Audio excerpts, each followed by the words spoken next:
Yeah, I got too proud. Actually sets down. I think I have a lot Yeah, of, I know it I love to go Yeah. change a lot of Oh, yeah. Oh, that's very nice. overall, you know, you've got some specifics. I've got I first went to 73. but I don't just, I lived in Africa. I don't know how specific you get. I don't really have a whole lot of intent. But it's just about 2 million.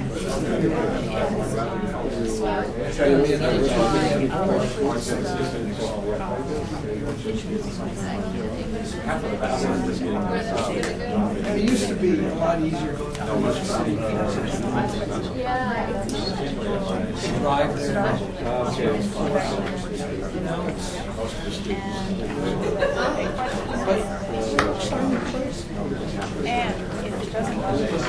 It's the center of the world. You know, when I first moved here, it wasn't. It shared kind of Moscow, but now it's. I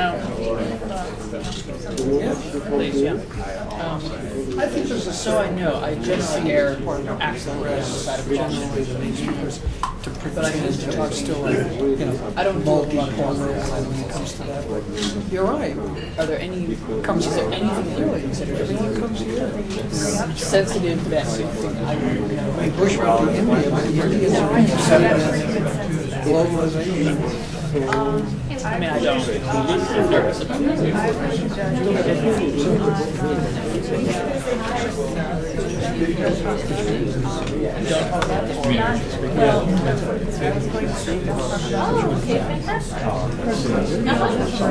Okay.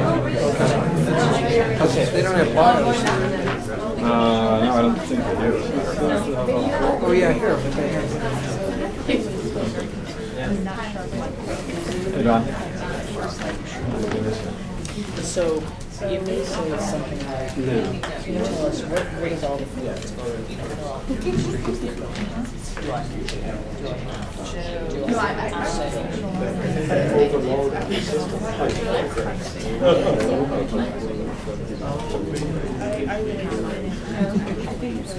You know? Well, you don't focus on that much. Have you been there? Yeah. Or the difference in Sonoma. I wouldn't have steered Yeah. California's what, something like the 8th largest economy in the world? What really struck me when I was out there, most of the people I work with stay anything in between, you know, the West Coast, LA, is how, you know, the fact that Hawaii is closer to LA than Washington. And that there's this feeling of confidence out there, where the East is almost irrelevant. Yeah. I mean, you know, inside the Beltway, in many respects it does. But certainly for people in Hawaii, it's much more geared towards some kids have seen for like New Zealand. Well, Yeah.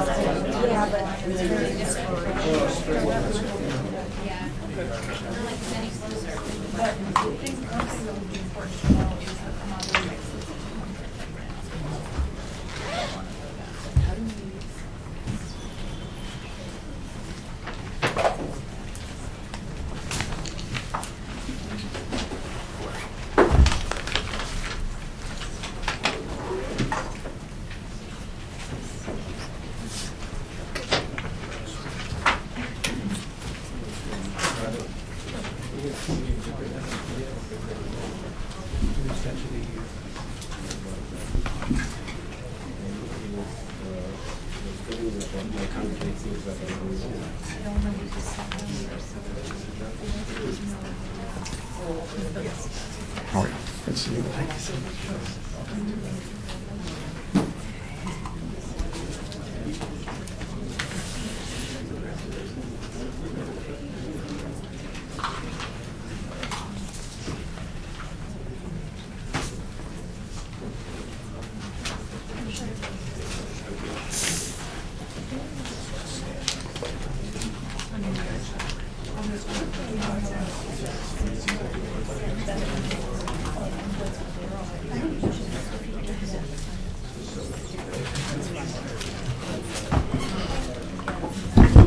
Welcome, ladies and gentlemen. Welcome to the Woodrow Wilson Center. My name is Jeff DeBelco. I direct the Environmental Change and Security Program here at the Center, and it is a distinct pleasure to welcome you here today to discuss the issues of population, development, and environment in Ethiopia. I think a number of you were with us about a year ago when we were fortunate to have our distinguished guest, Sahlu Haile, to come talk about these issues. In fact, Ambassador Shin was in the audience and contributed there and made such good comments. We asked him to come back again. And we've asked both of our guests to come and talk about these issues because a year has passed. The issues remain pressing. And in fact, there have been some changes that we're looking forward to hearing about. And of course, unfortunately, some changes that haven't occurred. That we also are interested to hear about why and how those things are going on.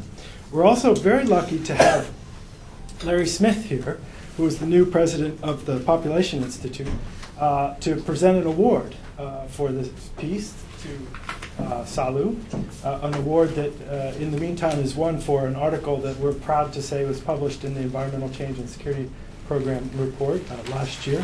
And I'll turn the floor over to Larry in just one moment. After saying a word about where you're sitting, the Woodrow Wilson Center is a nonpartisan, non-advocacy forum that tries to bring together the worlds of scholarship and policy. We do that in many different topic areas, but today, under the rubric of the Environmental Change and Security Program, we are looking at this mix of environment, population, development issues within even broader foreign policy and security policy contexts. Obviously, issues of stability and instability are critical for Ethiopia and the Horn. And so we have really the whole mix on the table today. We are thrilled to be able to say thank you once again to USAID's Office of Population and Reproductive Health for their longtime support of our program here at the Wilson Center. So we're thrilled that they were able to, in many ways, make this meeting possible today. Let me just say a word or two of introduction for all three of our speakers, then I'll turn the floor over to Larry. Sahlu Haile is currently the Senior Program Advisor and Country Representative for Ethiopia for the David and Lucille Packard Foundation. Been working in reproductive health for the last 25 years, at least that long, and previously served in numerous leadership positions with Family Planning International Assistance and Gender Health, John Snow, UNFPA. So someone who's really seen these issues on the ground from multiple perspectives. So we're very pleased to have his perspective here today in our publications here in the Wilson Center, and frankly, in such an important position in Packard Foundation. Ambassador David Shin is Adjunct Professor of International Affairs at George Washington University's Elliott School of International Affairs. And he's ambassador both for Burkina Faso, but obviously today we're calling on his expertise as the former ambassador to Ethiopia. So we are thrilled from his diplomatic perspective to have him putting some of these population development environment programs in the larger context of Ethiopia's political and economic and development context. So we're thrilled to have him here. And as I said before, Larry Smith is a new president of the Population Institute, worked across geographic regions for a variety of development and donor organizations, including US Agency for International Development, the World Bank, Asian Development Bank, UNFPA. So what I would like to do now is turn the floor over to Larry to say a few words and present Sahlu with his award.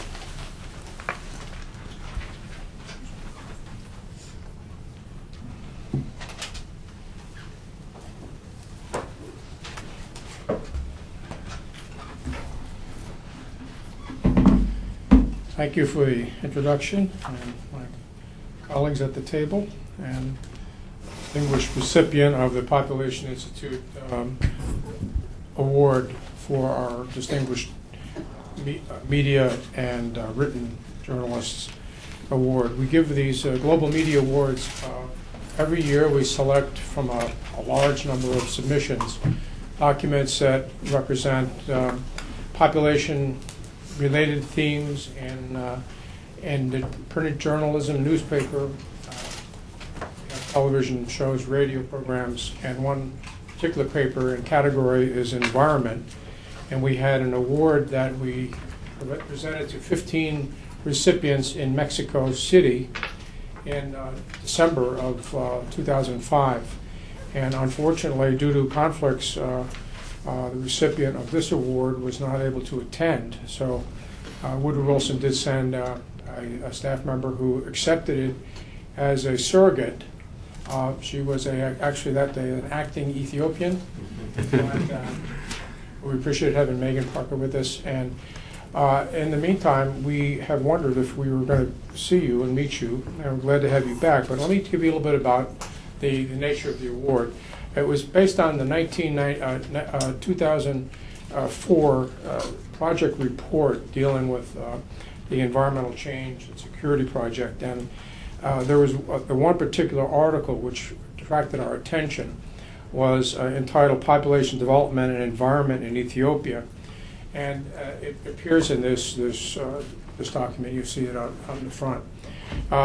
What attracted us was the fact that it touches on all the issues that we at the Population Institute value in terms of our interconnectedness with population issues as they relate to a number of factors. And the environment is broad enough to include that. So the paper really addresses all the points that we include in our efforts and advocacy.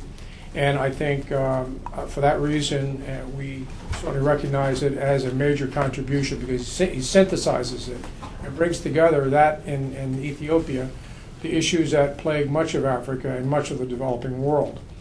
So I would like to personally take the opportunity for my presence here this afternoon. I do appreciate the Woodrow Wilson Institute for inviting the Population Institute and our colleague staff to come. But I think in this award, I'd like to read it to you. This is a plaque which is basically presented as the Population Institute Award to Sahlu Haile related to the population development and environment in Ethiopia. And this is given for best population environment reporting and in fostering the support to solve the world population crisis through a demonstrated commitment to share ideas, knowledge, and experience towards the ultimate objective of reducing excessive population growth and creating a better quality of life for all the world's people. So if I may be so nicely to have you up.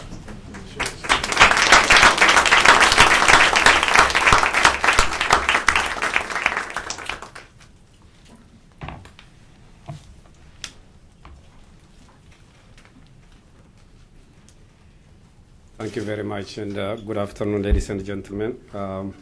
This is really a great honor for me to receive the Global Award for Population Environment Reporting. For the small story, it all started one morning in April 2004 when I received an email from Megan Parker asking me if I knew someone who would be interested to write an article for the 10th anniversary issue of the Environmental Change and Security Project. At the time, I had no knowledge of who Megan was. I knew even less about the Woodrow Wilson Center. And I was just preparing to go on a field visit to Oromia, so I was under a lot of pressure. And it so happened that a couple of weeks earlier, I had written this article on for an Ethiopian newspaper, and it had appeared on the Addis Zaman. I therefore responded to Megan by attaching the email and hoping that that would be the end of it. It wasn't. The article, appeared on the ECSP report, and almost a year later, I received another email from Megan telling me that the article won the Global Award. This has been an overwhelming experience to me. And I'd like to express my deep gratitude to the Woodrow Wilson Center, and particularly to Megan Parker, in part for their indefatigable support throughout this period. In fact, I don't think the award is just mine alone, but that of the center and Megan's as well. Almost 2 years after I first wrote the article, the situation in Ethiopia remains unchanged. Since then, our population has increased by 4 million. drought and famine continue to plague the country. And although the government is investing considerable amount of resources for social services, including health and education, this is being neutralized by the number of new people needing these services. The environment continues to deteriorate, not only in the vulnerable areas of the highlands of northern Ethiopia, but even in the south and southwest, which are considered the bread basket of the country. In a recent visit to the south of Ethiopia, a senior government official told me that because of population pressure and environmental degradation, they are obliged to apportion agricultural land not in hectares as they used to, but in square meters. He said, and I quote, "The situation is dramatic," unquote. On the environment field, the picture remains as grim. Deforestation, soil erosion, and the resulting shortage of rain and water is creating conflict among people who have been living peacefully together for years. We have noticed such events in the Gambella region in the west, the Somali region in the east, and in the south. This is an ominous sign of things that can and will happen more often and in more places unless we address the population and environmental situation of the country. Ethiopia is one of the countries that's trying to implement the Millennium Development Project. In fact, it is considered by many as a model for the achievement of the MDG goals. And I have to say there have been some notable progress in this area. The education sector has developed dramatically. Primary school enrollment, that's between grade 1 and, has increased from 7.7 million students in 1995 to almost 12 million in 2004.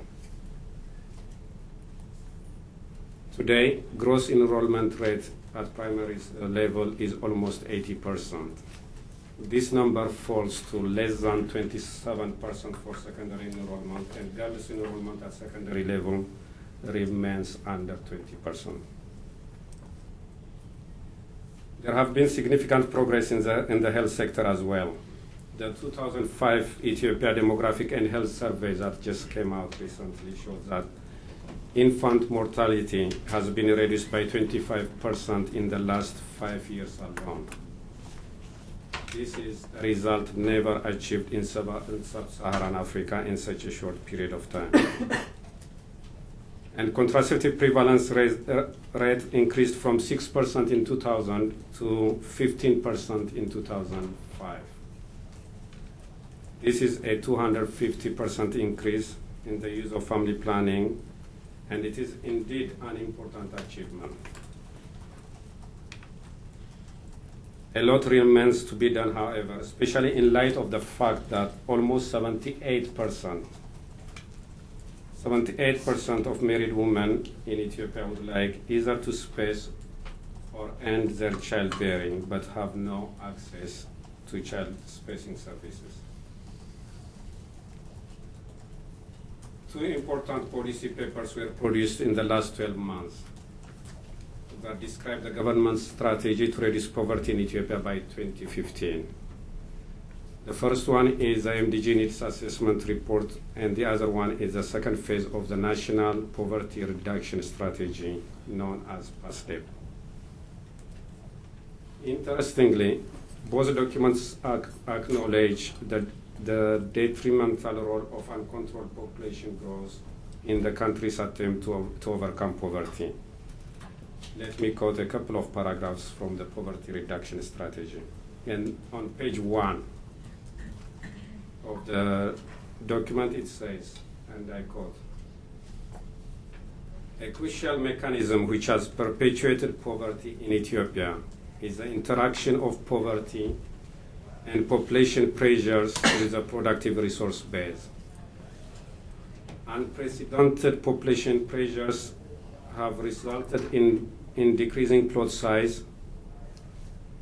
Average land holdings declined from 0.5 hectares per person in the 1960s to 0.1 hectare in 1999, making an increasing number of households dependent on inadequately small and unproductive plots, and more vulnerable to the vagaries of unpredictable rainfall and rendering some traditional farming practices unsustainable. A bit further it says, quote, rapid population growth remains a major barrier to poverty reduction. The addition of almost 2 million persons per year puts tremendous strains on Ethiopia's resource base, the economy, and the ability to deliver services. It is much more difficult to make progress in creating sufficient employment and in raising agricultural productivity to keep up with food needs when approximately 38,000 people are being added to the population each week. There is also the direct cost of providing additional services, it says. For example, over a third of the massive cost of reaching the MDGs, and that is estimated at about $47 billion. It says, for example, over a third of the massive cost of reaching the MDGs in education is accounted for by expected population growth. Finally, the high number of pregnancies, which is 6 per woman on an average, has a debilitating impact on women and children's health and costs. Given this situation, the government plans to implement an accelerated growth strategy in order to reduce the rate of poverty in the country. One of the approaches it plans to implement is a reduction in the rate of population growth in the country because, I quote again, if there continues to be an additional 2 million persons per year, all other interventions will have very limited impact. It will be impossible to produce enough food, provide enough land, create enough jobs, or finance enough health and education services to keep up with the population growth, unquote. If I was asked to write the poverty reduction strategy of Ethiopia, I wouldn't have done better. And there might just be a chance that this strategy might work. There are signs that regional governments are incorporating population programs in their development strategy. I had meetings with officials of the Amhara and Southern regional governments recently, and I was pleasantly surprised to note that they have both budgeted for reproductive health activities for the first time ever. I heard the new president of Oromia, who I did not have the honor of meeting, is very interested in learning more about population issues. By the way, we are organizing a study tour for him to go to successful reproductive health programs in countries like Tunisia, Iran, and others. These three regions constitute 75% of the Ethiopian population. The government has also launched a major public health initiative that might bring family planning services to the doorsteps of men and women in rural areas. In the next 3 years, over 25,000 young girls will be trained in basic primary health services, including family planning, and will be deployed in each and every village of the country. Assuming that there will be adequate resources for the supply of drugs and contraceptives, I am convinced that these young girls will change the health situation of the country in ways that was impossible to imagine when I wrote my article in 2004. These changes, modest as they are, did not come naturally to the government. They are the result of relentless work by reproductive health advocates, mostly civil society organizations, who have been in the forefront of the battle to mainstream family planning in the national development agenda. And they have been doing this against all odds, including a very hostile government attitude towards NGOs and the civil society. I would like to recognize their efforts and dedicate this award to their noble contribution. Much remains to be done, however, and we will need the support of all our partners inside and outside the country, and I hope you will all be with us as we inch along to bring the basic health services that the men and women of Ethiopia deserve. Reproductive health contributes to the improvement of the quality of life, to reverse the environmental degradation, and to reduce poverty. And it is cost effective compared to other poverty reduction interventions. We will continue to carry this message to the government and to all who have a stake in the well-being of Ethiopian women and men, and I thank you very much.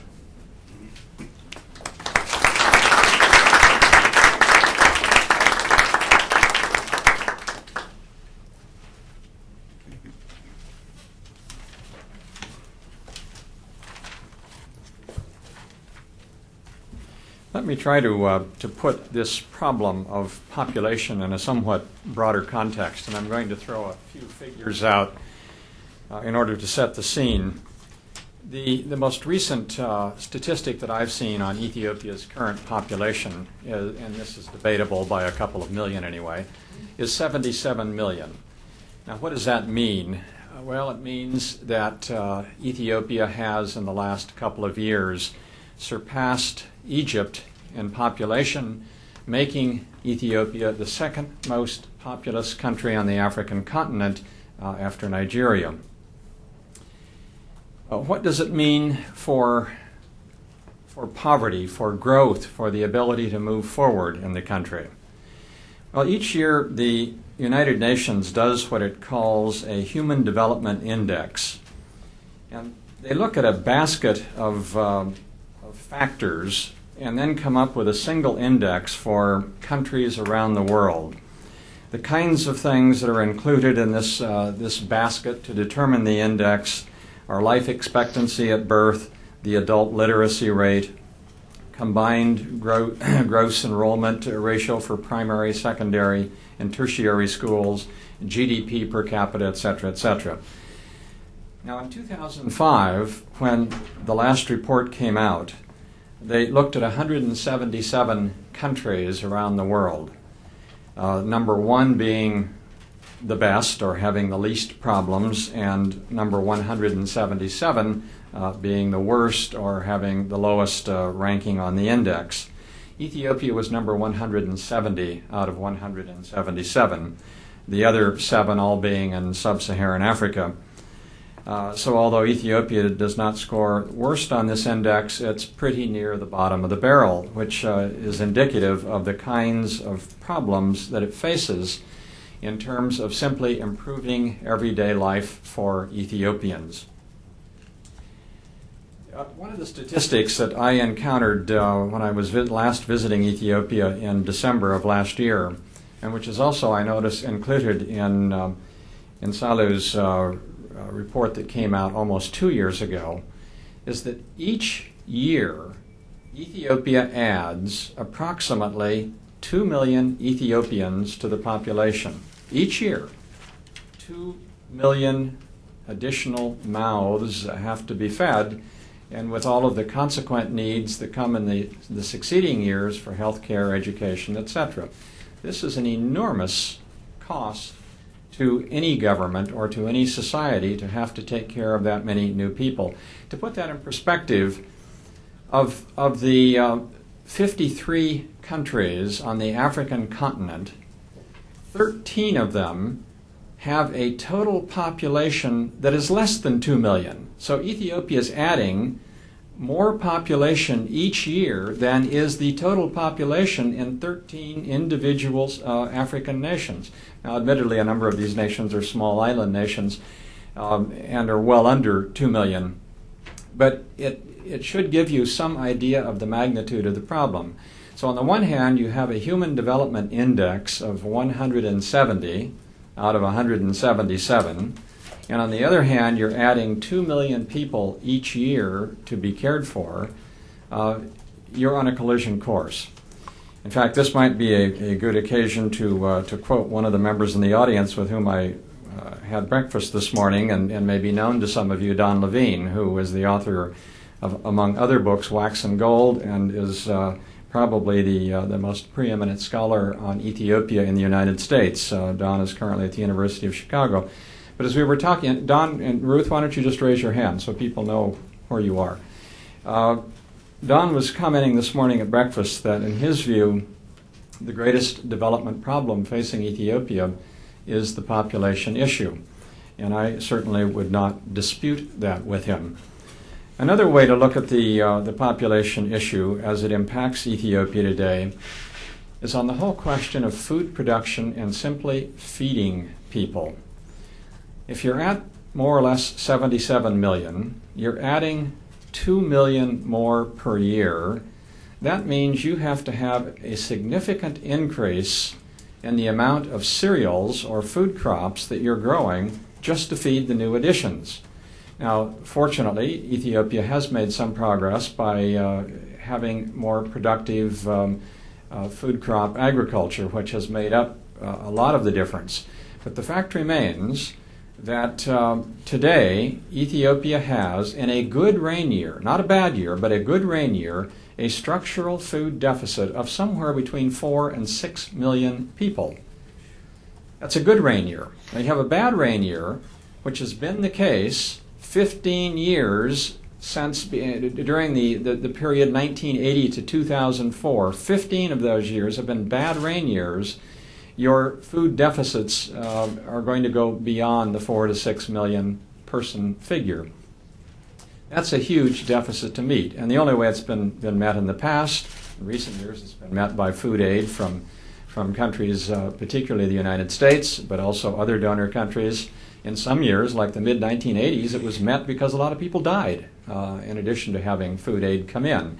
But it has not always been resolved by imports of food. And that problem is going to continue to grow unless there is some dramatic breakthrough in the amount of food production in the country. And as I say, there hasn't been a dramatic breakthrough, although there have been modest increases in food production in the country to somewhat mitigate the dilemma. But you're dealing here with a problem that has long-term consequences, has immediate consequences, obviously. It's not going to go away anytime soon, and it's certainly not going to go away unless it is made a priority in the country.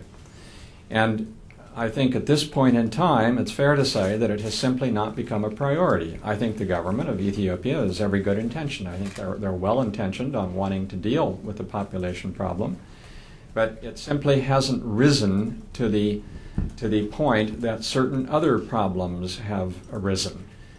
For example, problems with neighboring countries, as all of you are very familiar with. Problems of dealing with immediate food shortages or famine. That obviously takes precedence over dealing with the longer-term questions of getting population growth rates under control. Immediate problems concerning even health and education probably take precedence over dealing with the issue of population growth rates. So unfortunately, it has simply not had the attention that it requires, and which the government is going to have to give it in the years ahead unless this problem just becomes almost catastrophic. Sahlu mentioned the environmental impact of all of this. It's dramatic, to say the least. If you go back and you read the old travelers' accounts of Europeans wandering through Ethiopia back in the 1800s, they talk about vast areas of the country forested. The figures for this are imprecise, and there are lots of arguments as to exactly what percent of Ethiopia was forested. But everyone agrees that if you go back 100 years or 200 years ago, significant areas in Ethiopia were forested that today are pretty much barren. This has had very negative impacts upon the environment. Whenever you start deforesting largely mountainous land, the rains come, and that land ends up going down either the Blue Nile, or it goes down the Tekezi, or it goes down the Omo, or it goes down one of the rivers. And as a result, I think you could say today that as a result of what has been happening, not over the last 200 years, but what has been happening over many millennia, is that the northernmost part of Ethiopia today is the Nile Delta in Egypt, because that's where most of the Nile Delta has come from. It is Ethiopian soil that has washed down. Now, to some extent, the Aswan Dam has prevented a lot of the silt from making it all the way to the Nile Delta, and you have a lot of Ethiopian soil that's simply silting up the Aswan Dam. But this is an impact of population growth and of environmental practices that are not being dealt with adequately, and it continues to go on. And unless policy measures are taken to grapple with it, the consequences are going to be very, very dangerous for all of Ethiopia. I think that this may be one of the occasions at the Woodrow Wilson Center, and I've been to many events here, where you end up having the speakers speak, and there's perhaps 10 or 15 minutes left for questions at most, and everyone leaves unhappy because they didn't get their questions raised. I think we're going to have a situation today where you're going to have far more time for questions and answers than you're going to have comment from the speakers. So I would like to conclude my brief remarks with setting the scene for what I think is a very difficult problem facing Ethiopia, one of many problems, and open this up for questions from all of you, and hope that we can engage in a lively discussion, and that you folks can add to the knowledge that we shed on the topic. Thank you.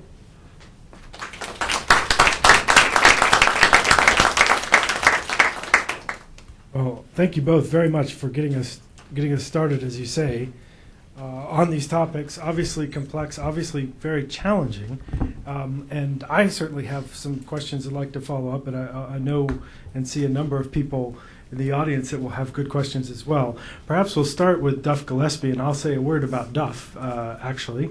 As someone, I mentioned when I started the program today that we're fortunate to have USAID's Office of Population and Reproductive Health support.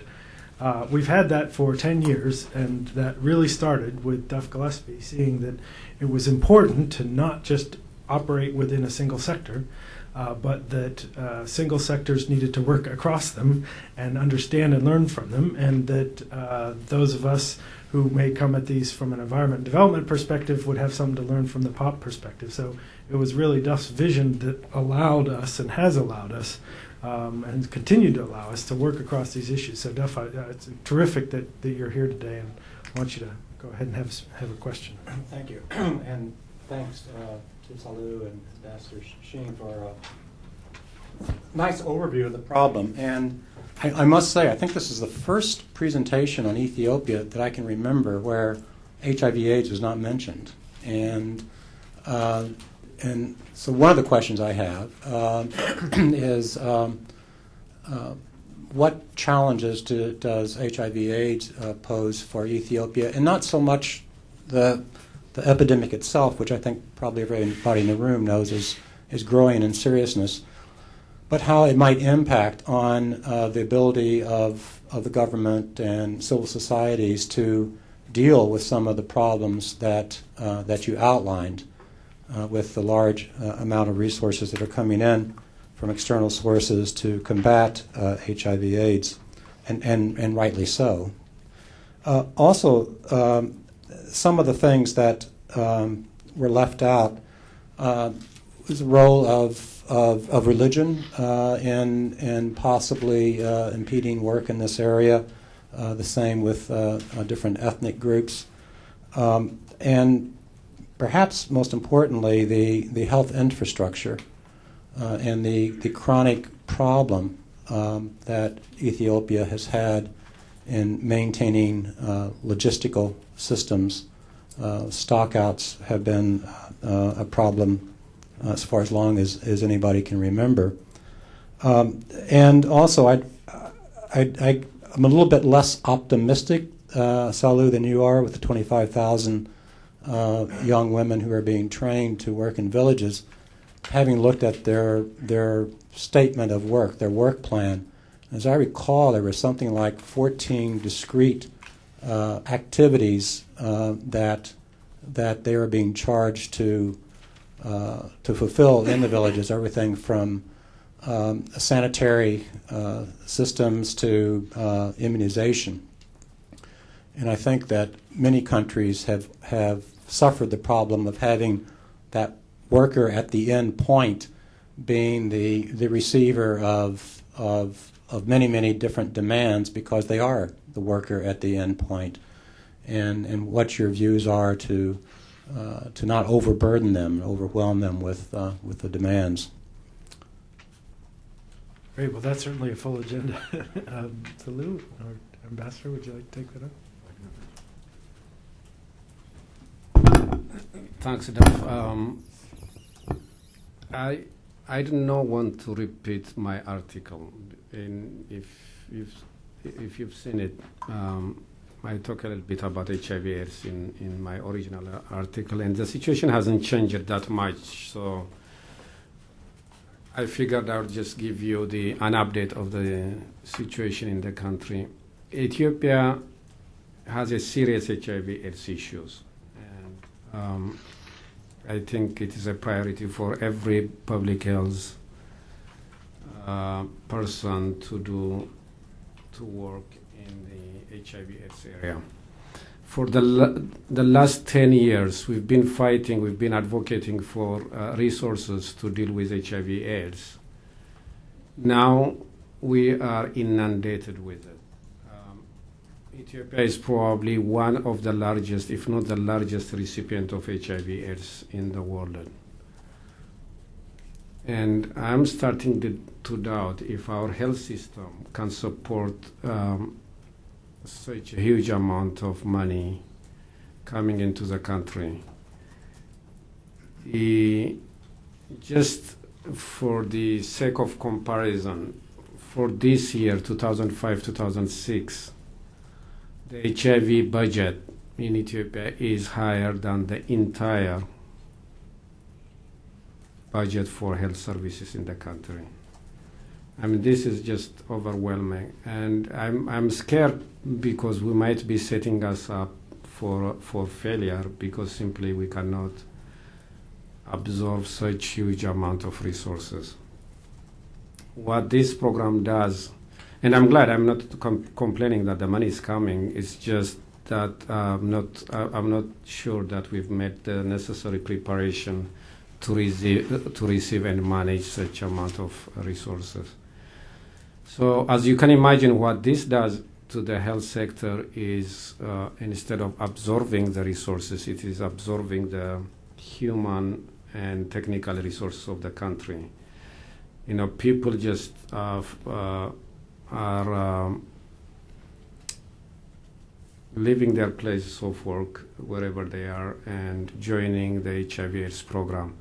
So I sometimes wonder, when we defeat HIV/AIDS, and I have no doubt we will it be at the cost of other health problems? Will it be at the cost of the health of mothers and children?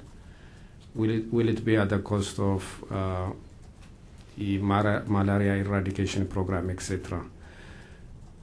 So someone out there at the policy level has to balance, you know, this good news that we are receiving an important amount of resources with the not so good news that it is totally diverting our attention from the public health, general public health issue to just this vertical HIV/AIDS program.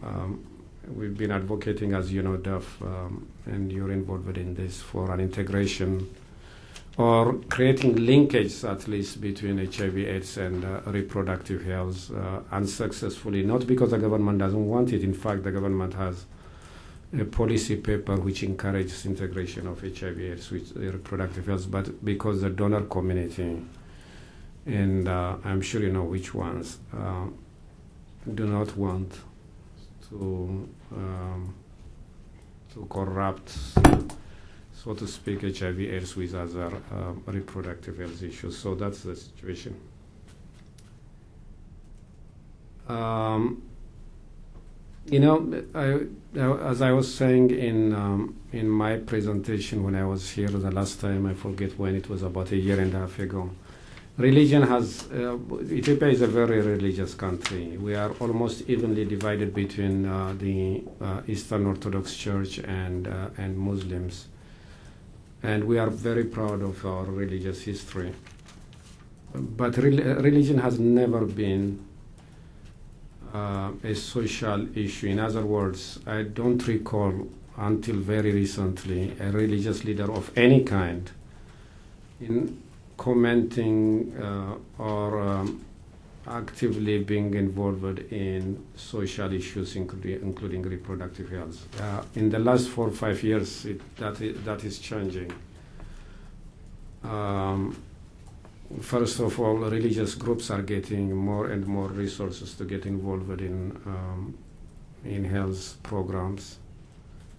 About a year ago, the Ethiopian Orthodox Church received $6 million. $6 million.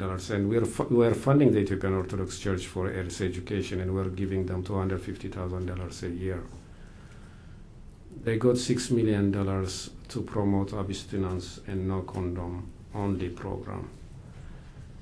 And the Patriarch of the Ethiopian Orthodox Church, who is a close friend of Packard, who started for the first time talking about issues like abortion, prostitution, and other issues, things that I've never heard any religious leader speak out for or against in our country. So I don't think we have the same kind of problem that you people have in this country, and I hope we will not have that problem, but it's not a good sign that people are starting to talk about. Contraceptive is a very serious problem. The last 5 years, we've had contraceptive shortages almost all the time. The 2005 contraceptive deficit is estimated at $12 million. And if these young girls, the health extension workers, go out and promote family planning in the countryside, that is going to aggravate even the situation. And I really don't know. I mean, this is a problem for which I can't even think of any solution. The government is saying in their policy paper that has come out recently, they committed themselves to cover 50% of the cost of contraceptive, but I don't know whether they realize what they're getting into. So I don't know. I mean, this is a problem that you know as much as I do. I think I should stop there. The health extension program is a controversial program. I'm a very strong supporter of this program. I don't think we have any choices. I don't think we can expand health facilities with the resources that we have. The country is huge, and the health professionals do not come easy. And as I said, vertical programs like HIV/AIDS are taking away the few health professionals that we have. So I don't think we have any choice but to decentralize and bring the health service to the community level. And I think this program is an innovative way of doing that. It will succeed only if we want it to succeed. It will succeed if it gets the support that it requires. I mean, if we stay outside the system and criticize it, it's got a lot of problems. I mean, the program has been evaluated already 2 or 3 times by the donors, and it was found to be lacking in many important areas. But that is reason for me to work more, to invest more, to believe more in a program which just has no other alternative. I think that's the only thing I can say for the time being. Thank you. Maybe Ambassador. Let me add a few points particularly on HIV/AIDS. This is a topic that I have been involved with in Ethiopia going back to the mid-90s. primarily in two capacities. One, when serving as ambassador there and realizing that very little attention was being given to the HIV/AIDS question in the mid-90s, which I found disappointing, and made an effort to try to encourage more attention to the problem at the governmental level. And then after leaving government, have been involved pretty continuously with a non-governmental organization, People to People Incorporated, which is engaged primarily in trying to counter the HIV/AIDS problem in Ethiopia. To me, it's been interesting that if you go back to the mid-90s, the conventional wisdom at that time, and admittedly the statistics were not very good, but I think it was generally felt that the HIV prevalence rate, adult prevalence rate, that is, was it 15 to 49, was about 10% nationwide. And of course, 10% is a pretty catastrophic rate if you accept that. But what's happened since that time is that with almost biannual regularity, that percentage has been coming down to the point that the officially accepted figure by UNAIDS and the government is about 4.4% national prevalence, adult prevalence rate. And what does that mean? Well, it doesn't mean that the problem has lessened. What it means is that the statistical evidence based on far more surveillance sites has gotten much better. And particularly it's gotten better in the rural areas. Initially these surveillance sites were in urban areas where the rates are always much higher, and the extrapolations were being done based primarily on urban sites, and hence they came out with these pretty scary statistics. Now that they have, I think it's around 500 surveillance sites now, and many of them in rural areas, and they've come up with a figure that they believe to be far more accurate, 4.4%. It's still bad, but it's not as horrific as was initially thought, particularly when you look at rates in southern Africa that routinely range in the 20% and up category. In the case of Botswana, I think it's still up to around 37, 38%. So as compared to southern Africa, the situation in Ethiopia is far less menacing. On the other hand, this is offset to some extent because of the huge population that you have in Ethiopia, some 77 million. You take 4.4% of the adult part of that population, and you've got pretty large numbers. I think they're using 1.5 million to 2 million HIV prevalence rate at the moment. So the problem is enormous on a macro basis. It's not quite as bad as one thought on a percentage basis. Nevertheless, it's imperative that Ethiopia do everything it can to grapple with this issue. And because the rates are so much lower in rural, the HIV/AIDS rates are so much lower in rural areas than in urban areas, that also corresponds with where you have a general lack of health infrastructure. And I think in Sahlu's article of almost 2 years ago, he has some very good statistics in there about the relative lack of health infrastructure, and you will find that problem is especially dire in the rural areas. I think it's about 1 doctor per 55,000 Ethiopians. And if you go to rural areas, the situation is going to be far worse than that, because virtually all of the doctors are focused or are concentrated in Addis Ababa and a few of the other major urban centers. So what does that leave for the rural areas? Well, it might leave a nurse, it might leave someone who has very minimal background in medicine at a health clinic. I think another statistic that was in Sahlu's paper is that only 40% of Ethiopians are within a 1-hour walk of a health clinic. That leaves an awful lot of people who, if they don't feel very well, they're not going to make it to a health clinic. It's an hour's walk is just too far to go if you're fairly sick. An hour's walk may be too far to go. So the health infrastructure plays into all of this, and it's sort of a long way of making the point that when the Packard Foundation first was looking at Ethiopia as a place to concentrate its efforts, it happened to be during my time as ambassador to Ethiopia, and I welcomed their arrival there and met with them extensively at the beginning. And one of the pitches I made at that time is that family planning is very important, and it's imperative to move forward with that, but is there any way that you can link it to dealing with HIV/AIDS? Because initially that didn't seem to be very high on their agenda. Now I gather that there has been linkage subsequently, and I'm pleased to see that. These are clearly programs that should go hand in hand because you're dealing with the same kind of outreach in the case of both HIV/AIDS and family planning. And I hope that that will continue in Ethiopia. I can't add anything on the issue of religion. We didn't really respond to the question on ethnic groups, and I'm not sure that I'm capable of saying much on that. I don't know whether Sahlu can add anything in terms of whether any particular ethnic group is more or less likely to engage in family planning or not, but I'm just not capable of answering that. Duff, can I ask you to throw one back to you from the perspective of someone who has tracked the international donor community closely and looked at the question of integration or lack of integration of family planning and AIDS work? Is that something where you've seen change to get more integration or less integration that might either play out here specifically in Ethiopia or broader trends as well?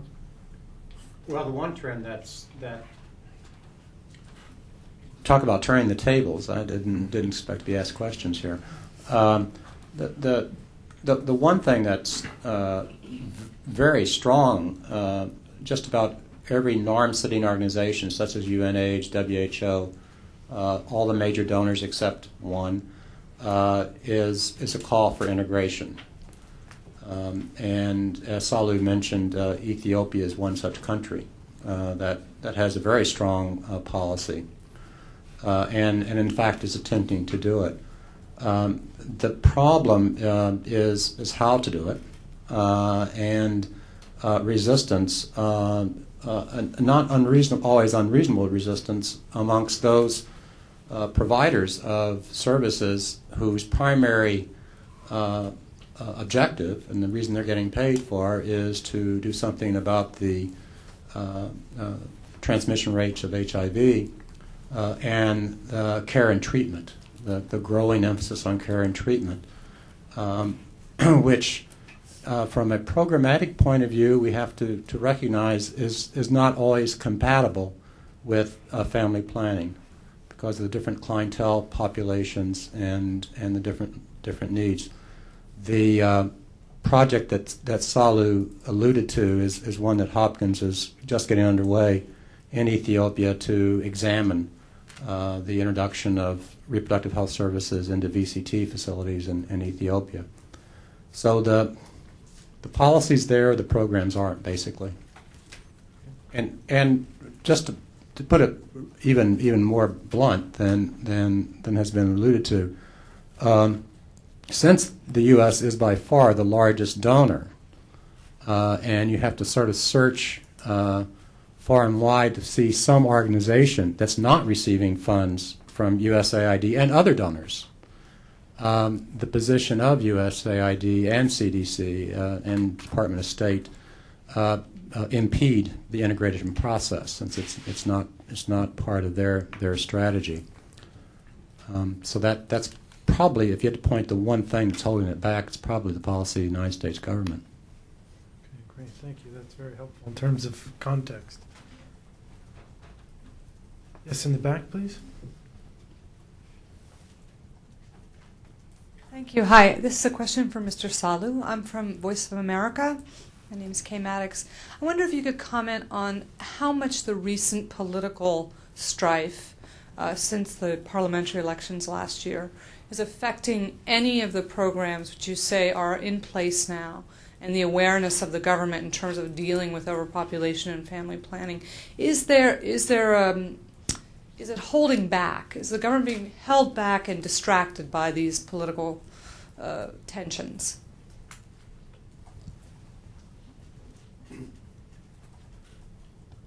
I can only say what it's going on. The political crisis. So it's difficult to to appreciate the impact that it's having on our work. Two things happened after the election. One is the relationship between the government and the civil society deteriorated very rapidly and very, very seriously, which sort of dampened the enthusiasm of the NGO sector to actively engage in social development issues, including reproductive health. So that's an ongoing problem, and it will probably continue for a while. The second thing and very important issue is a lot of the donor countries are reconsidering their relationship with the government. And while they are doing that, the funds are not coming into the country, and it's affecting the work that we do, especially in the civil society sector. I don't think the government has been affected yet. I mean, although most of the cut in funding is to the government, that hasn't kicked in already, and so I don't see any problem at the public sector level. But there is a lot of uncertainties, a lot of tension. People are scared. So, although it's too early to say, it's definitely an issue that we're going to have to deal with for some time to come. Sir, please. Yeah, Jim Fisher Thompson, Washington File.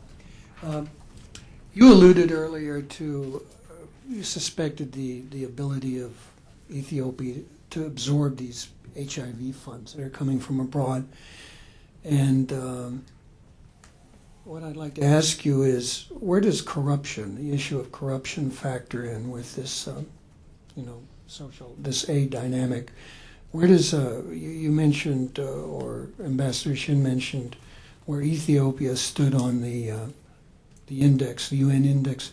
Where does it stand on the Transparency International Corruption Index? Is it a place that NGOs feel comfortable that most of their resources are going to be going to the population?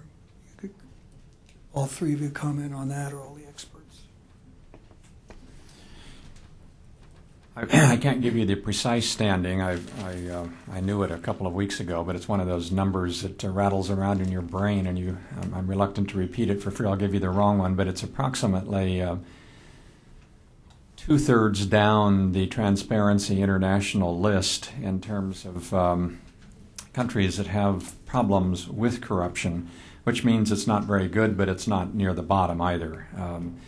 And it's, unfortunately, though, it's a figure that on Transparency International's list has been slowly declining in recent years, so that as I've followed it over the last 4 or 5 years, each year it seems to have gone down another notch or two.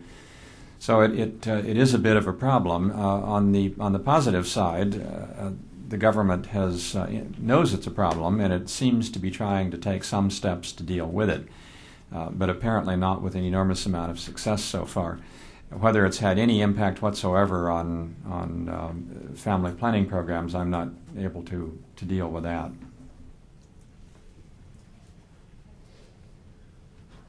I have no idea about this. Gentleman in the back. Somebody else ahead of me? Yeah, one more, and then I just saw you. Sorry, sir. Yep. Lawrence Freeman from Executive Intelligence Review magazine. I cover Africa. It seems to me the issue that you're saying, or the means of dealing with this, is population reduction or reduction of population growth, if I'm misreading it. But that seems to me what everyone's saying the solution is. And it seems to me that the situation described is horrible and similar to many other countries in sub-Saharan Africa, though not in precise detail. And I think that I would look at it differently, that why haven't we for 40 years, and why not today, begin a program of actual investment in infrastructure, in development of water, in development of power, in development of roads, in development of industry through massive infrastructure projects initially funded from the West, instead of putting the idea that only by eliminating or reducing the number of human beings born can we solve the problem.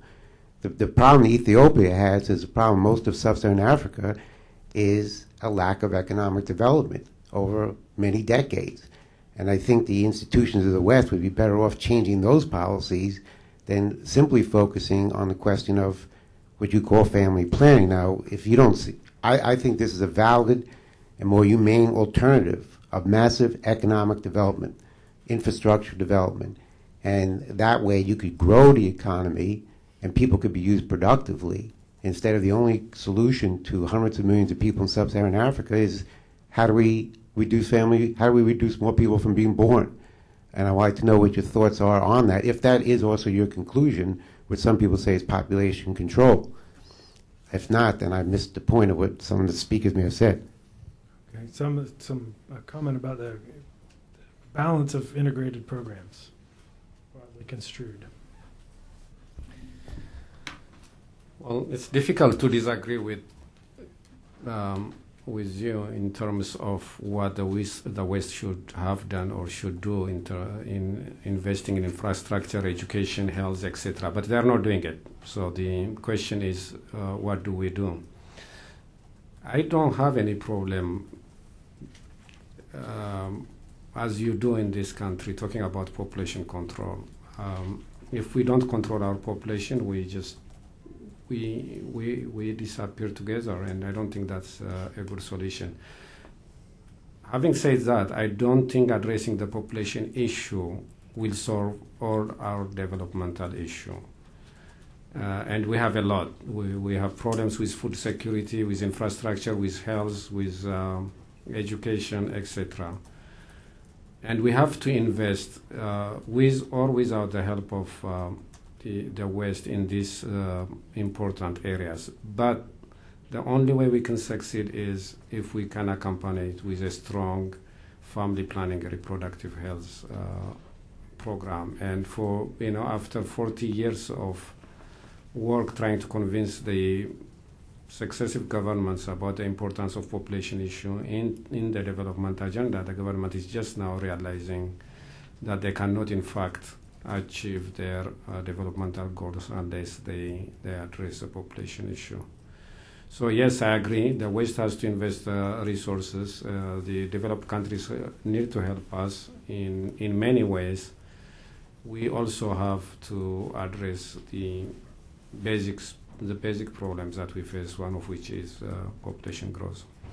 I would only add that the nature of the topic today sort of takes us in one direction, and that is a focus on family planning rather than the development of infrastructure. Obviously, that needs to be done, but at the same time, it's clearly easier to make life better for people if you have fewer people that you have to make life better for, so that one has to go forward on both planks at the same time. The population growth rate in Ethiopia since 1995 is about 2.5%. If one can reduce that growth rate down to something more manageable and at the same time engage in the kinds of things that you're talking about, it will make it much easier to improve life for Ethiopians, and particularly in terms of food security. Because even with today's population, assuming it didn't grow at all, there's a big structural food deficit problem there that has to be dealt with. Okay, terrific. The gentleman over here, and then Professor. I would like to ask a question of Professor Sahlu. Let me first introduce myself in a word or two. I want to congratulate him on the award which he received from the Population Institute, because I'm part of the Institute. I've been a member of the board for some years. I'm rather surprised that we ran away from the point of view which Professor Sahlu took in his paper, in which he spoke about the relationship between development, population, and the environment. And we seem to want to break that up into sections. My question to him is, what does he think has been the effect on the whole continent of Africa of what has happened recently only, which has rather duplicated the efforts of the international community when they met in Berlin and divided Africa up into small little segments. And we thought, with the support of the Emperor of Ethiopia in the early 60s, when out of his generosity he built Africa House and invited all the African countries to start thinking about Africa as a whole, instead of divided up as the European community had done. And progress was made at that beginning, which led to the independence of most of the countries which had at one time or other been colonial powers. But what has happened with the influence of Western assistance, the notable examples are the very generous contributions of the United States through the AID program and other European countries which have followed them. They went back to the whole idea that the best help can be given to individual African countries, forgetting that in their own countries they have leaped ahead. Let us take an example of this country. If environmental development problems have been restricted to states, the massive response which was given by the country as a whole, because it's the United States of Africa, to the problems which arose in New Orleans and Louisiana and those places, the effect was not a concentration on, let us say, Ohio and Indiana and Michigan for each of the individual problems. But this was a national problem, and it was looked upon as a problem affecting the development and the environment of the whole of the United States. Instead of that, in Africa, we find a multiplication of individual efforts from the West to help individual countries, forgetting that you cannot divide Africa up that way, that the environmental problems can be divided into countries, Ethiopia, Sierra Leone, which is my country, Nigeria, or the development problems, or the HIV problem. It's a problem for the whole of the continent of Africa. And I want to know whether he thinks that the approach, which has gone back to the Treaty of Berlin in the 1860s, which divided us up, has been effective and has not been a handicap towards our development. Terrific. And sir, if you can remind us who you are. If you could remind us your name, sir. My name is John Khalifa Smart, former Assistant Director General of the World Health Organization, Sierra Leonean, and one of the original founders of the Organization of African Unity. Terrific, yes. We wanted to make sure everyone knew the distinction from which you came. Thank you, sir. I'm not quite sure I can answer that question. It's a big question. You know, the Americans like to talk about their founder fathers, and they have reason to. If we had kept the legacy of our founder fathers, those who in the 1960s thought that they will be able to unite Africa, we would have been in a different place today. Unfortunately, the African Union did not, raise to the challenge of uniting Africa. I mean, we can continue blaming the West for our problems, but I think we have to clean our houses first. I think I find the African Union one of the most inefficient and irrelevant organization in the African continent, and it should be dissolved and started all over again with the spirit and the objective of you and the people of your generation, Haile Selassie and all that. That's completely forgotten. For your information, from my experience, I haven't seen African Union solve one single African problem since in the last 20 years or so. So, I mean, I think we have our own homework to do in terms of how we get organized, how we go forward, etc. I've worked for the last 25 years in many African countries. And I don't recall having lived any country, in any African countries that didn't have conflictual relationship with its neighbor. Be it in Senegal, I lived in Senegal, in Togo with Ghana and Benin, in Rwanda with Burundi and Congo. I mean, it goes on and on and on and on. So we need to address that issue, and I don't think African Union is the institution that is going to help us address those issues. Having said that, I think the environment problem in Africa is a serious issue. Wherever there is a serious conflict in the continent, there has been issues with the environment and population issue. In my country, the most vulnerable area where the environment has been totally devastated is a place where people have been living for thousands of years, and where the population growth is the highest, and where alternative to agriculture, means of subsistence has never been introduced. So I don't look the environmental problem separately from the population issue, separately from the conflict, security issues, and we have to deal with it comprehensively. But I agree with you. I hope one day Africa will be united so that it can address its problem in a united fashion. Dr. Levine and then Dr. Merrick.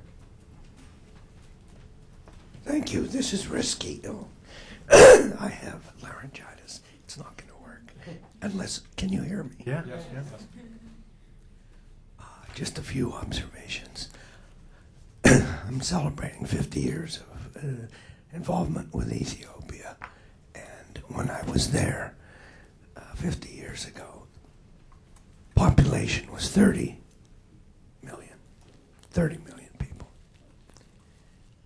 And people were pretty much living all right. They were poor, but they were living all right. Country was beautiful.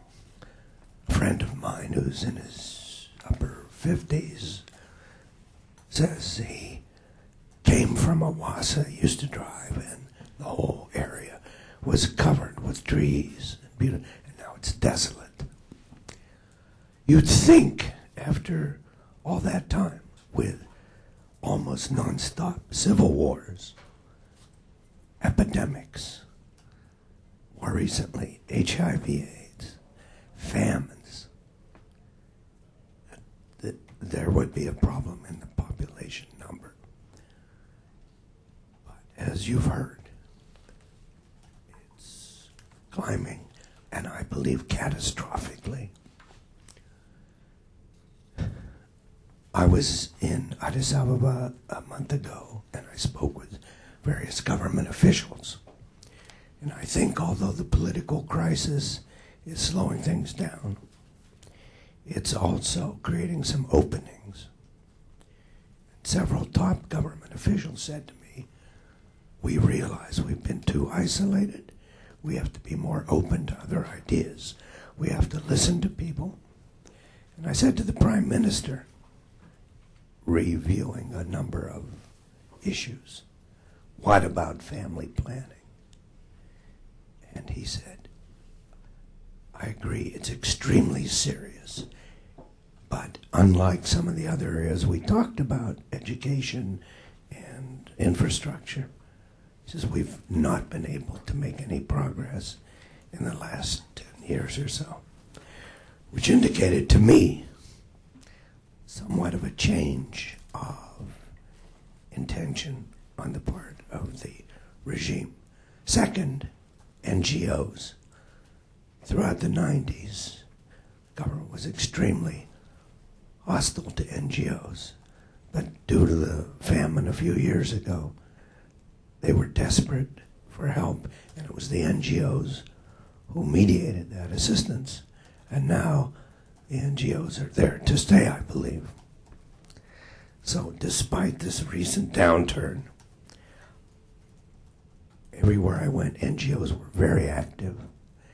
And I think more and more the issue of overpopulation is becoming closer to people's consciousness. So I think that if just keep on going, my only concern is the U.S. government and what resistances there are, and I really don't know on the part of the U.S. government to support programs of actual birth control intervention. Let's just pass it down to Tom Merrick, just right there. Thank you. Tom Merrick from George Washington University and the World Bank Institute, and I too would like to congratulate Sahlu on his award and comment that I think he was being too modest in his depiction of the poverty reduction strategy. I think his work is a model of best practice in how to get population and reproductive health incorporated in the strategies. I have a question for him or anyone else in the room who might be able to enlighten us on reports that the new demographic and health survey estimates of HIV prevalence are going to be significantly lower even than the 4.4% adult prevalence level. Do you have any more information on what that number is and what the significance of it might be if it does in turn turn out to be as low as I've heard reported? And Tom, you were just in Ethiopia, yes, for some training programs related to these issues? Sahlu was the host, so. Okay, well, that's fine. I'm looking at the DHS, unless I missed it. I think the DHS data has not come out yet, at least hadn't come out before I left Ethiopia. So you might have better information than I do. It's not out, but it's circulating privately among those with whom you communicate. So, but the significance of that is when, as Ambassador Shin said, a few years ago we were talking about 10-12% infection rate. And we're using that as an advocacy tool to mobilize resources, successfully, I should say. Too successful. And then the figure 4.4 came out, and when it did, two things happened. One is the government started claiming credit, forgetting that this is just a statistical issue, as Ambassador said. They started saying that their program works, there is no need to worry, and all is for the better. The second thing is HIV/AIDS in the minds of people started to be stopped to be an epidemic or something that threatens every individual in the country. Nobody talks about the fact that 1.5 million, even at the lower statistic level, 1.5 million people live with HIV/AIDS today. That hundreds of thousands of people have died. That almost 1 million orphans. Children are orphaned because of HIV/AIDS. So I hope we're winning the battle against HIV/AIDS, but I hope also that it doesn't distract us from focusing on what is important, and that's prevention and taking care of those who are already infected. But I haven't seen that document yet. If I could just add, I gather you're implying that there may be a lower rate coming out than 4.4%, is that correct? Substantially lower. And that's based on what kind of evidence? The the actual they surveyed how many thousands of, they tested with the demographic and health survey, it's 60 to 70,000 sample size. And apparently the rural figure is even lower than the weighted figure that goes into the 4.4. Closer to 2 than 4 was the number. I don't have any information on that most recent data. I must say I did discuss this pretty extensively with a wide variety of medical specialists in December when I was there, and everyone at that time was pretty comfortable with a 4.4% rate, acknowledging that it was considerably lower in the rural area than it was in urban areas. Urban areas were a place like Bahir Dar was, I think, nearly 20%, but obviously the population is about 73% rural, so that will take your national statistic way down. Whatever the statistic is, the one thing that I was told is that AIDS is not abating, HIV/AIDS is not abating in Ethiopia, that this is a statistical question, and that it may very well be that it has leveled off in urban areas, but it probably is still slowly growing it's leveled off in urban areas, but it may still be growing slowly in rural areas. That was what I was told in December. Duff, you want to follow up on that question? Yeah, I've heard the figures that Tom Merrick bounced around too. And I wouldn't be surprised that it's significantly lower, because in every country where a survey with biomarkers has been conducted, they have always been lower than those that figures that based on estimates of surveillance centers. It's across the board, and it's primarily because of the rural-urban differentials. But I think that I agree with the ambassador. I think that HIV/AIDS is actually growing, and one of the ways that you can get a better indication of that is through the rapid expansion of VCT facilities. And the government has an objective of having 500 VCT centers, and actually it might well have that in about, I think it's 3 years, Sahlu, or something like that. And we're finding prevalence between 18 and 25% HIV positivity of VCT clients. Most of those facilities are in peri-urban and urban areas, but those are pretty high figures. And obviously they're people, the clientele are people who feel they're at risk. So there's nothing that the government's actually done so far that would suggest any reason for HIV transmission rates to be lower. Most of the effort has been on some educational areas, which have shown not to be particularly effective in most other countries where they've been analyzed, and treatment and care, which doesn't do much for the spread of HIV. So I see nothing to suggest that we should be, not that you were suggesting this, but that we should be less concerned about HIV/AIDS in Ethiopia than we are now.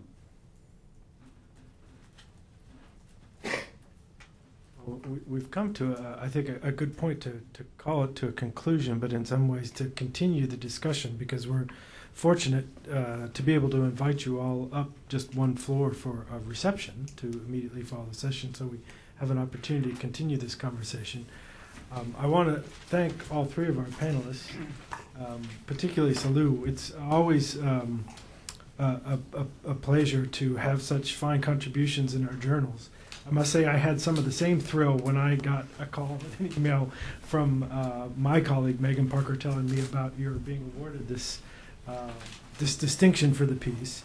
It's exactly what we hope to do, to get these kinds of issues out on the table to a diverse audience, and that when you wrote back and told us that this is something that would be useful to you as you work for addressing these issues, it's exactly what we hope to be doing with it. So we're thrilled that you can come and join us, and the plaque now has its proper home.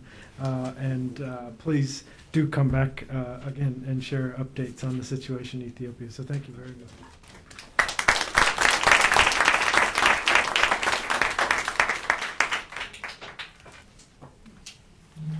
Just one floor up in the boardroom, folks.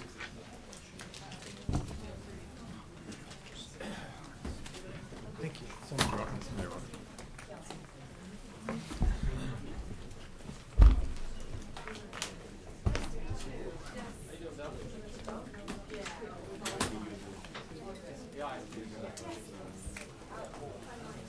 But it's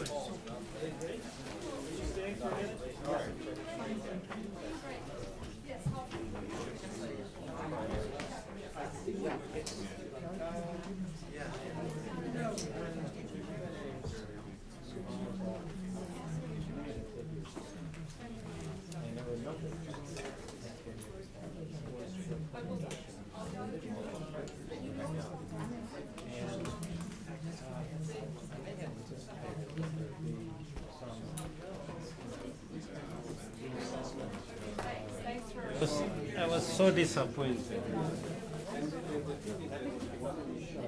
Even so.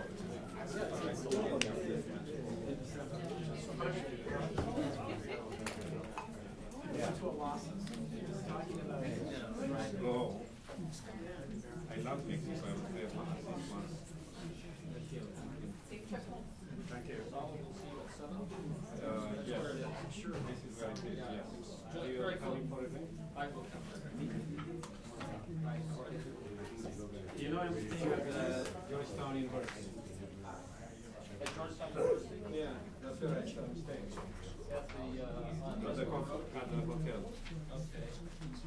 Very nice. Yeah, it is. It is. I used to live right across the street. It's not very far from this place. No, it would be 10 minutes by taxi.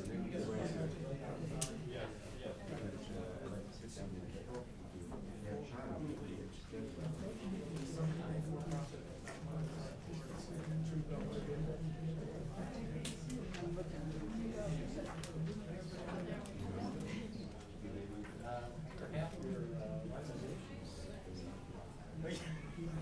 Craig Lasher was, that's like, is some kind of milestone. Besides the first time to 20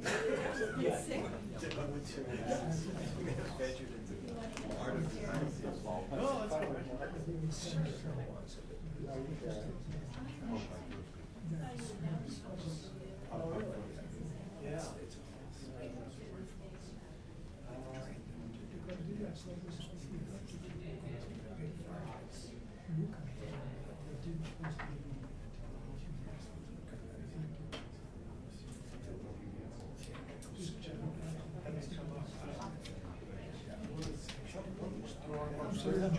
Yes, I'm coming. I'm coming. I'm going to go to Texas. Well, thank you very much for agreeing to this again to give you an opportunity to. No, it's good. Well, anytime we get something, we'll give you a call. Now, I'm looking for myself. I don't think you should. How many people You don't want anybody to get too comfortable with Thank you again for the information. Oh, you gotta go, I'm gonna go to Texas at 6 tomorrow. Then, I don't know what it's. Oh, yeah, well, Sujata's got everything set up for you. We are going upstairs then for the reception. I'm gonna go upstairs, yeah. Of course, yes. Can I get your email address? Now that looks lovely. At the university. It's pretty powerful. Yeah, no, I was.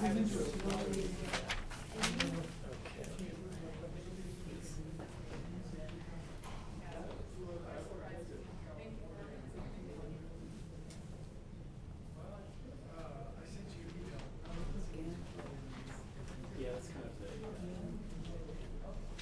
Yes. See, I really don't know.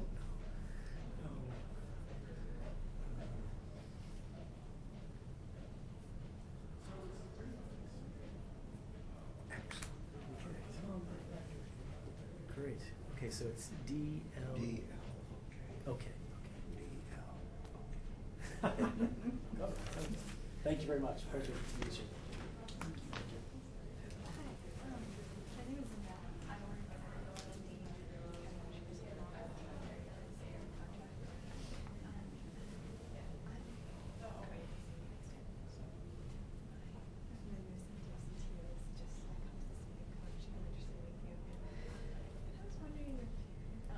If I could just ask you for any advice in terms of,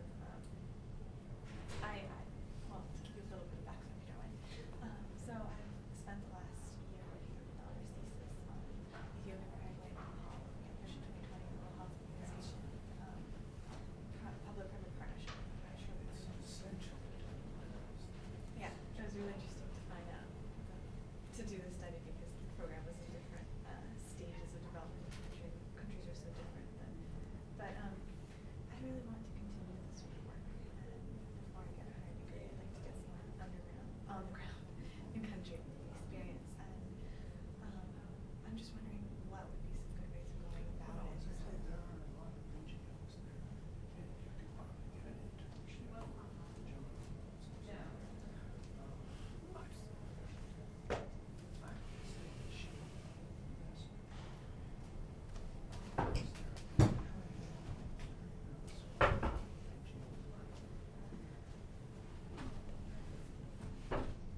my question is,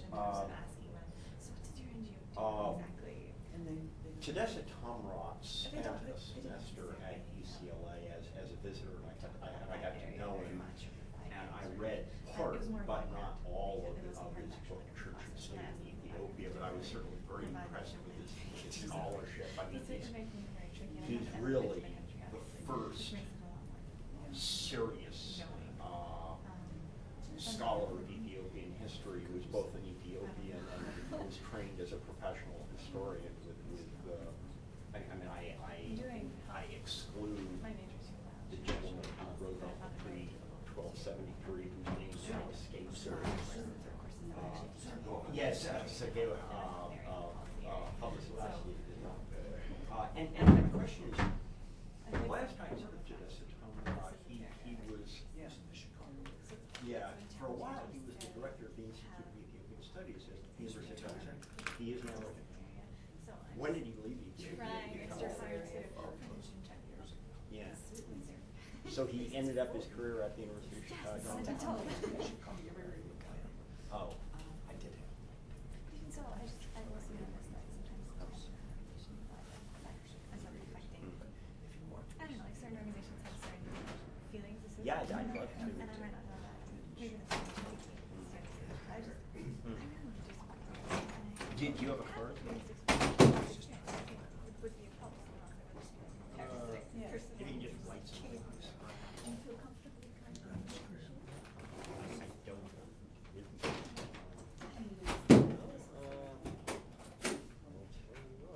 Just write it on the back of my hair. What are you interested in? Yeah, I know. I mean, just to say hello. Oh, so as a student.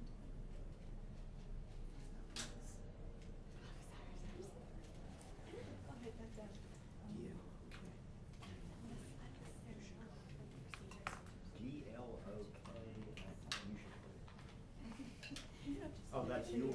Yeah. Oh, okay.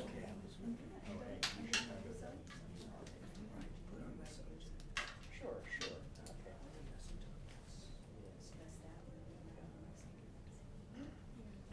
I remember him reviewing Wax and Gold in the Journal of African History and having some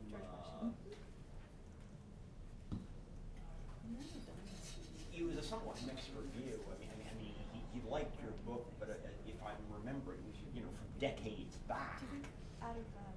He thought you didn't quite understand the Wax and Gold context and concept in the way that an Ethiopian would, and of course his background was unique. I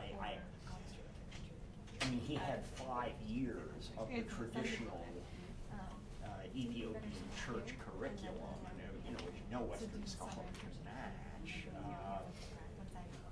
I mean, now I simply can't remember the details. Yeah. I'm just trying to figure everything out. Yeah. I would start with my water's. That might be true. Take your water. Well, I didn't see you upstairs. Thank you very much. Sure, I didn't Do see it. you. You can make it happen.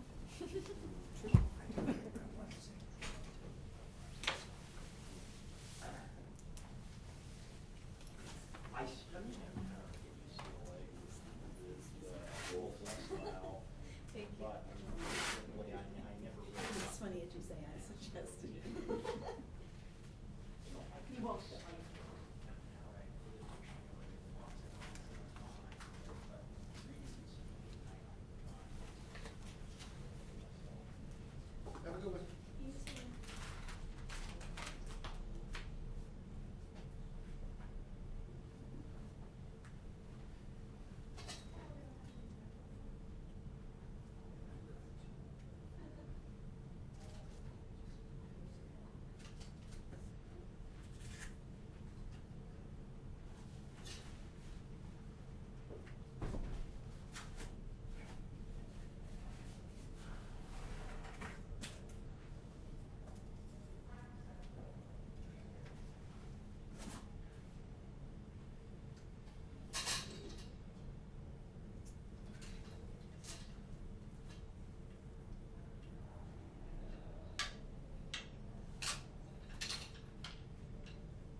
mics out. Gonna leave 2 mics out? That's all you want?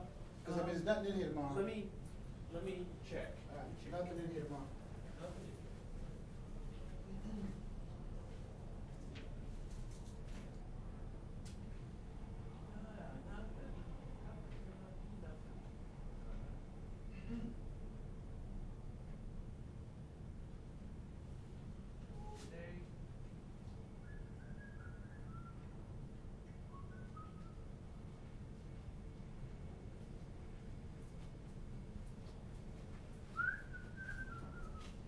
Well, there is something in the afternoon, but no AV. No AV required. So you can just leave, you can leave all those mics there. Leave them all there? Yeah. Okay. I mean, let me see what the next possible thing. All right.